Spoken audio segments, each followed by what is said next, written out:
আসসালামু আলাইকুম, কেমন আছেন সবাই? আশা করছি সবাই ভালো আছেন। রোজা তো প্রায় শেষের দিকেই, তো যাই হোক এই জন্য আম্মুর সাথে 2 দিন সময় কাটানোর জন্য ইস্যুর দিতে গিয়েছিলাম। তো এই প্রথম দিনকে প্রায় বিকেলের দিকে গিয়েছি। যেতে যেতে আম্মুকে একটু রান্নার কাজে হেল্প করছিলাম, মানে ইফতারি করতে। তো এদিকে আমি ইফতারি ভাজছিলাম আর আম্মু এদিকে প্লেটিং করছিল। আর আমি যখন গিয়েছি সবাইকে ইনভাইট করেছিল। আমার মামাদেরকে 2 মামা ছিল, খালামণিরা ছিল, যাই হোক আমার বোনদেরকেও বলা হয়েছিল, কিন্তু ওরা অন্য জায়গায় ওদের ইনভাইটেড ছিল এই কারণে। তো আমার কাজিনও এসেছিল, ও চট্টগ্রামে থাকে। তো সেখান থেকে ও এসেছিল ওর বাবার বাড়িতে। তো ওকেও বললাম আমাদের সঙ্গে একসাথে ইফতার কর।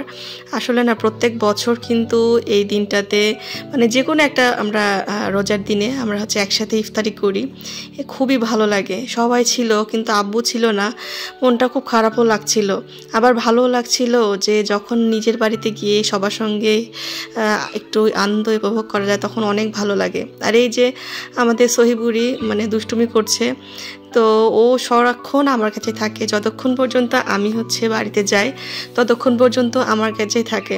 তো আজকে তো আমার সাথে আসার জন্য খুব বায়না করছিল, মন খারাপ করছিল খুব। তো এদিকে আমার সব গেস্ট যাই হোক আমার মামা, আমার ছোটো মামা আসতে পারেনি, তার আর এক জায়গায় ইনভাইট ছিল, এই কারণে মামিরা সবাই, আম্মু, আপনাদের ভাইয়া, আমার কাজিনরা সবাই ছিল এখানে। সবাই একসাথে করেছে ইফতার, আলহামদুলিল্লাহ।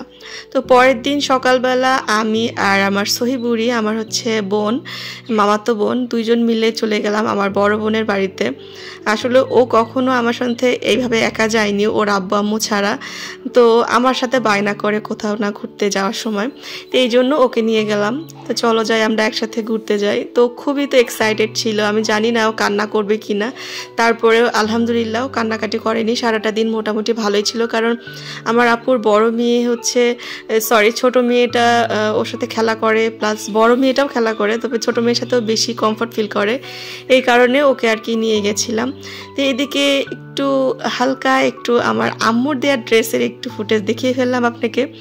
আর আপনাদের ভাইয়ার প্লাস আরও কিছু ড্রেস আছে, এগুলো একটু হাইট থাকুক। তো এইদিকে আপুকে ইফতার বানানোর ক্ষেত্রে আমি একটু হেল্প করছিলাম। আসলে একটু একদমই অল্প হেল্প করেছি, ম্যাক্সিমাম ওই করেছে।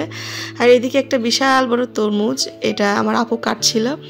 আর আমার বোন এত পরিমাণ তরমুজের পাগল যা বলার মতো না। ও তরমুজ খুবই পছন্দ করে, অনেক রকম প্রত্যেক দিন আইটেম রান্না করে, কিন্তু তারপরেও তরমুজটাও সারা রাতই খেতে থাকে বলতে গেলে।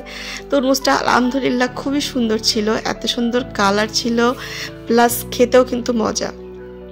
এবার যতগুলো তরমুজ খেয়েছি এই রমজানে, সব থেকে বেস্ট আমার এটাই লেগেছে।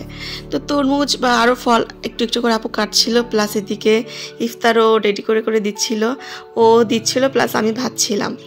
তো যাই হোক অনেক রকম আইটেমই আপু করেছিল। এটা ছিল আলুর চপ, আর এটা বেগুনি। আপুর কিন্তু ভাজা পোড়ার আইটেমগুলো অনেক সুন্দর হয়, আমার থেকেও বেশি ভালো হয়। ও সবসময় আর কি একটু আগের থেকে একটু প্রিপারেশন করে রাখে, যেন একটু কাজ তাড়াতাড়ি হয়ে যায়। আর আমার তো খুবই ভালো লেগেছে আপুর এই সবগুলো ইফতারির আইটেম।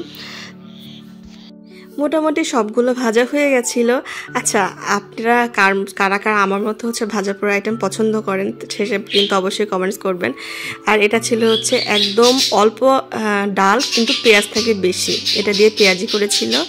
আর এদিকে আম্মু প্লেটিং করছিল। আসলে আম্মু প্লেটিংটা খুব ভালো পারে, এই জন্য আম্মুকে দেই যে সুন্দর করে পরিপাটি করে সে প্লেটিং করে।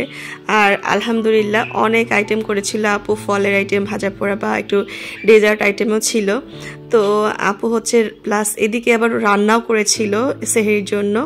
তো এদিকে আমি আর আমাদের মেয়ে পূর্ণিমা, আমরা একটু ভিডিও করছিলাম, ওকেও বলেছিলাম আমাদের সঙ্গে আজকে ইফতার করতে। তো যাই হোক তারপরের দিন চলে আসলাম, আজকের দিন আবার সকালবেলা বাড়ি চলে আসলাম। আসলে এটাই তো মেয়েদের লাইফ, এই তো কখনো শ্বশুর বাড়ি কখনো বাবার বাড়ি। আমার ক্ষেত্রে ঠিক তাই দুটাই আমার সংসার। সবাই ভালো থাকবেন, আল্লাহ হাফেজ, আর আমার সঙ্গেই থাকবেন।